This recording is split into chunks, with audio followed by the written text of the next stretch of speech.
峰，现在白沙屯妈祖的进香已经来到第4天了，现在位置在斗六这个地方。今天让我觉得最不可思议的一幕是什么？竟然现在只能妈祖冲草丛，是爬45度的陡坡，那个画面大家看想说发生什么事情了？其实我们知道白沙屯妈祖出去之后呢，你要看他往哪里走，其实都是神明在决定的。这一天来讲的话，又有一个很明确的一个指令啊，你知道吗？到这个地方之后呢，其实他是直走过去哦，直走过去之后呢，突然这个銮就开始准啊，追下去之后呢，有经验的教班就知道说，哎，这要动掉，动掉之后呢，他这样八股倒车入库，可是呢，你知道吗？倒车入库你要有地方啊，你看这画面。没收窄行的八股啊，这个地方是哪里？是一个小土丘啊，而且呢，它的角度非常的倾斜啊，45度直接八股，然后往上推，然后呢叫教班全体注意往上去，然后上去之后呢，其实当地很多的住户信徒啊跟着走信徒啊，这几下面收窄啊，就没有想到白沙屯妈祖拱天宫他们出门哦，不只是进香而已，不只是绕境而已，他们还要去帮忙做服务啊。这个地方呢，其实是他的姐妹庙，也是信奉妈祖的。然后呢，这个天后宫啊，它其实已经把地已经整得差不多了，想要来盖一个庙。而盖庙来讲的话，最重要的地方是什么？是奠基。你要把庙奠基在哪里？可是呢，整完地之后呢，一直没有办法来决定。那没有办法决定的话，白沙屯妈祖经过就说，好吧，那就我来帮助姐妹一下。所以呢，才会刚才我们看到的，你从八股45度往上斜角不停的进攻啊，往上。那往上完之后呢，銮教找到了一个地方，而这地方呢，其实根本不是他们当初来决定要奠基的一个地方，但是銮教就不走了，不走之后呢，就是这个地方了，往下就进行了奠基大典。他就告诉大家一件事情说，你们当初整地的地方都不是正确的地方。白沙屯妈祖直接来告诉你说，以后天后宫以后他的这个姐妹要盖的这个庙就在这个地方，你知道吗？这个过去来讲的话，其实也有发生过，但是很少会看到说呢，已经走过去之后呢，再进行八股之后再往上45度角，然后最后帮天后宫找到这个奠基的一个地点。那么除了神明帮神明之外的话，你知道吗？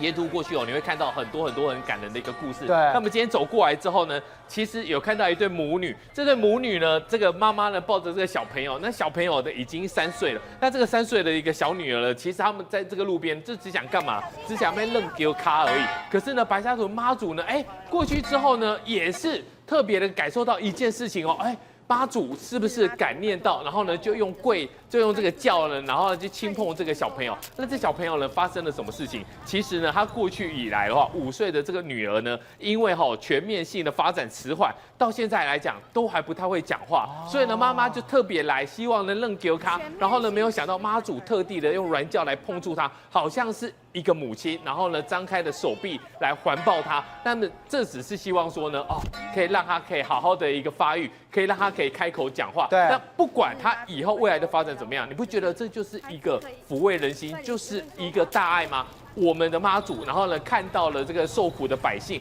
看到受苦的妈妈，也希望可以用神明的力量，用这个东西，然后呢来抚慰他们的一个心灵。那么除了这个以外呢，过去来说的话，你知道吗？妈祖一做干粮很多的这信徒呢，一路以来就从年轻陪到老。但是呢，有一次呢，到哪里去呢？进香的时候遇到大雨的时候，到了院里的时候呢，这个路线完全是不固定突然走到了一个民宅里面去。为什么要走到民宅里面去？在现场都没有人知道就滴滴咚。然后呢，到了进去之后呢，还看到了一个拄着拐杖80多岁的阿伯，慢慢的从屋里面走出来。发生了什么事情？原来这个阿伯从年轻的时候就跟着白沙屯妈祖去绕境去进香，可是呢年纪越来越大，然后又没有子女的一个照顾的情况之下的话，他慢慢的他就没办法出去了。然后呢，妈祖感念他以前这么一个诚心，就进来了。那进来之后呢，其实弟子无法再陪您进香。可是呢，这时候有人亲切跟他讲：“阿伯来看你了。”什么意思？妈祖伯的意思，就是说神明跟信众之间呢，并不是说神明就是高高在上，然后呢，你就只能去陪他去走。可是呢，当你年迈的时候呢，其实妈祖婆还会记得你。那除了这个以外的话，过去还有一个更神奇的一个故事呢，妈祖总是可以看到最需要的人。有一个网友说呢，他弟弟在几年前的话，半夜脑血管破裂，头痛剧烈，恶心想吐，然后呢，到最后呢，送到了管理室，到管理室去求救，结果呢，上救护车就陷入昏迷。可是你知道吗？他送到了哪里？送到了 ICU，ICU 就是急诊里面最严重的一个地方，昏迷不醒整整8天了。这8天的时间的话，其实大家都不知道怎么办，医生就是只能说尽力救治，但是呢，家人也是非常非常的慌乱啊。结果呢，你知道吗？第8天的时候呢，弟弟就好像没事一样就醒来了。而醒来之后呢，大家就想说啊，到底是怎么样回事啊？然后呢，他就比出了手指，比着自己，然后好像用手指摇一摇，说呢，不会了，我不会死。然后等到过去以后真的是这个样子哦，然后大家就想说到底怎么一回事，然后他就说呢，其实他在这个昏迷的8天里面，他梦到了谁来托梦？他梦到了妈祖，妈祖娘娘叫他起来，还说你呵呵，你狼呵呵哈，我一个鬼体，什么意思？你人好好的哈，你不要再赖着不起来，就是你要赶快起来。然后呢，妈祖好像还有点小生气，他说我们很忙的，你不要在这边，赶快起来。结果呢，听完之后呢，感觉上就是有一股光进到了他的身体里面，然后呢，突然之间他就充满了能量，一整个就起来了。所以呢，因为妈祖婆、妈祖娘娘的一个召唤，他又重新回到了人世间。这种我们刚刚看到非常多白沙屯妈祖的这种传奇的故事，而在今天，光是妈祖要走哪里，包括斗南镇跟虎尾镇2个，我们看那个画面都在求说走我这，走我这，这种画面也出来了。对，没错，像粉红超跑，它本来就是没有特定的路线嘛，那走到这个地方来说，你才知道他来到这个地方嘛。那他今天呢，来到的云林县的斗南镇跟虎尾镇的交叉口。那在这个地方来说，2个这个乡镇的这个乡长跟镇长都跪在这个地方，请他说：“妈祖，我请你来弯刀啦！妈祖，我请你来弯后背。”两边就这样，他一时之间呢，就好像有一点点，你看妈祖也这个有点两面为难的这个状态嘛，这样一个状况。你看在这个地方一直这样子晃来晃去，表示他还没有做最后的决定。然后突然之间呢，因为两边都声音非常非常大，然后突然之间呢，在斗南后面有一个女生就开始有一个妇女就高喊：“请妈祖来弯刀啦！”气候这样的状况，结果好像妈祖就听到这样子的一个声音之后呢，他就决定这个刀郎，然后就大家就往斗南去了，就斗南民众就相当的开心呐、就马上斗南这就整个镇就热闹起来。所以跟你讲，这个真的是非常神奇的故事。他似乎是知道说，可能斗南镇有更多人需要我，然后就到了斗南这个状况这个地方。好，那我讲事实上，这个粉红超跑出巡真的有非常非常多我们难以解释的这个故事。除了这一次在这个2个乡镇的这个呐喊之下，他选择了斗南。再来这是什么？这是2018年他出巡的时候，他其实呢刚刚走路出来没多久，出了拱天宫没多久。因为那一年的时候，拱天宫刚好在外面呢建了一条新的路，对，就他走出来之后，赵伟你看他一直撞这个电线杆啊，一直撞这个电线杆，然后撞完这个电线杆之后，又到另外一个电线杆去撞这个电线杆，撞2根电线杆。大家想说你怎么一回事啊？这个撞这个电线杆要干什么啊？就让你看，他就这样一直撞。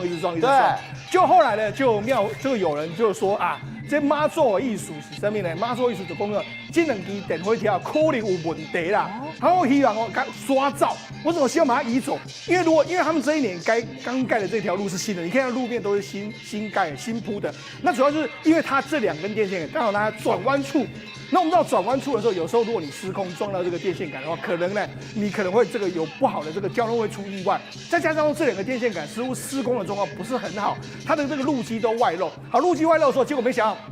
当然了，这不是妈祖你这样说就算了嘛。然后他们后来真的请台电人员来，台电人员也说，的确这2个位置的确是不太好，就没多久就把它移走了。那移走的时候，赵尔，你想说那是台电居然把它移走，那难道是之前人谋不臧？没有，是有一个民营机构就说，那既然妈祖这样说的话，我们愿意把它出这个1万多块的钱把它移走，最后就把它移走的一个状况。妈祖都指示了，我们就好好把它移走，而且撞电线杆撞2根，对，有意义在的。是没错，那民间机构就把它移走，所以你现在去这个马路的转弯处的话，就没有看到这2个电线杆。还有另外一个也是非常神奇的，这个时候发生在1997年。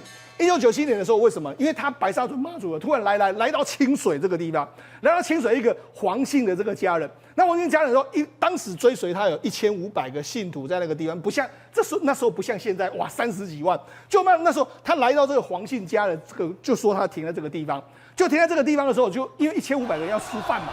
就没想到没多久的时候，这个旁边有一座宫庙的这个住持就跑出来说：“来，您要爱便当对不？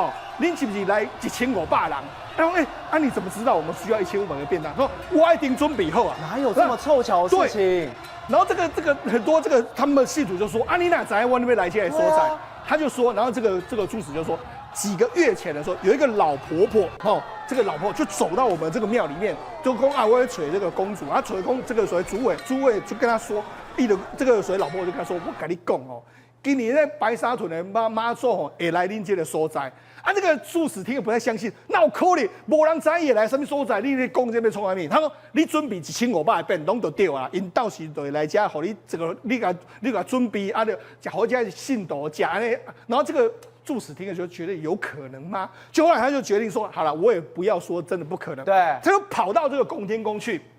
然后就去跟妈祖说，你是不是有这个代志？讲你今年可能会来阮这个所在要爱阮村，所以准备1500的便当，就拔出圣杯嘛。那他当然回去之后，当然知道这件事嘛，他就回去准备了。那我去准备的时候，结果没想到他原本就认为真的会来吗？就没想到那一天他真的就来到这个地方，然后他就把他准备了1500个便当拿出来给大家享用。所以说，这个有时候我们听到这种故事都觉得很神奇嘛。但是的确，粉红超跑也因为有这个所谓的我们的非常感人的故事，才会你看今年居然有30几万人跟着他一起走。有些我们刚刚谈了非常多白沙屯妈祖感人的故事，但现在我们要看到的是什么？是违规的故事。违规是谁？是黄国昌。但我要先说，他没有骑车哦，是他给别人载，但给别人载的时候穿越双黄线2次，然后呢，甚至呢，他头戴这个西瓜皮安全帽 ，OK 啦。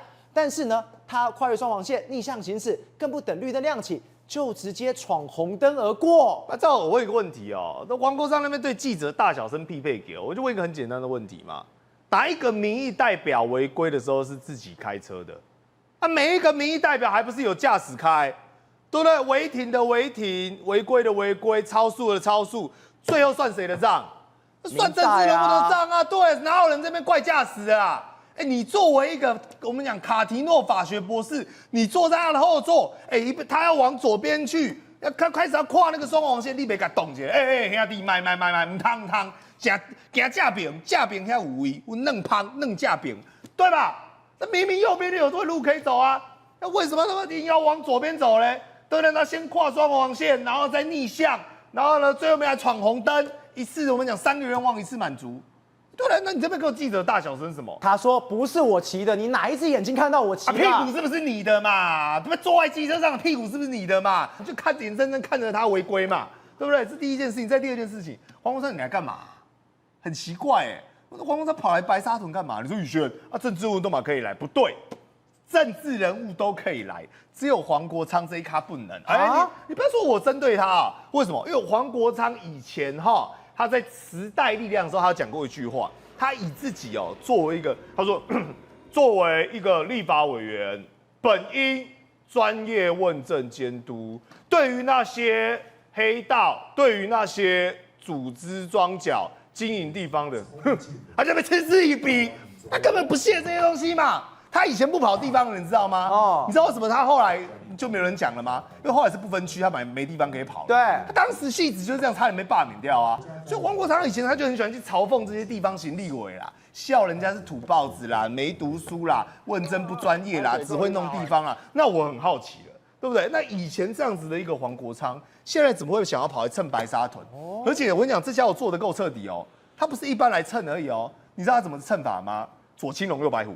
真的、左青龙右白虎，对，左边是我们讲右边是蔡春丑 ，OK， 左边是蔡永德，那前面呢够阿迪亚，你知道阿迪亚会帮他干嘛吗？帮他移去旁边，看到汪小玲把他移去旁边，帮忙开路的，对，看到那个卢主给他移去旁边 ，OK， 张立善，你看你就是输人家这一点嘛，他请专人帮他服务，帮他那边开路，然后一个人大尾大颈安尼，我刚才就摇摆，弟弟位置朝前行，那这边谁给？不对，黄国昌以前你不是最痛恨我们讲的这种地方比较有实力的那种关系比较特殊的这种，对不对？对，你们是说他除恶务尽吗？就现在全部都混在一起了，我都认不得了。赵尔，10年前的黄国昌有10年前就认识他了。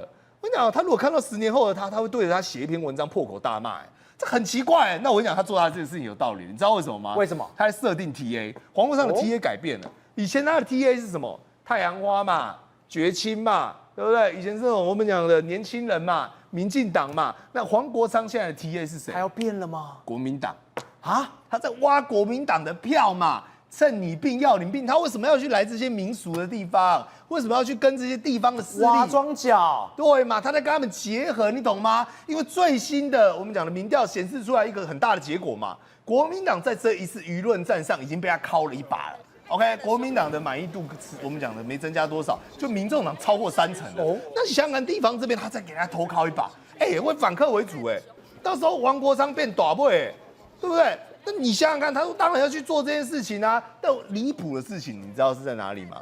离谱的事情在于说，大家还记不记得前一阵子他不是跟林淑芬才在立法院2个人在那边玩 gay 吗？他说林淑芬是比较 low 嘛。对。那我就看到这个他吼记者的画面我就有个既视感。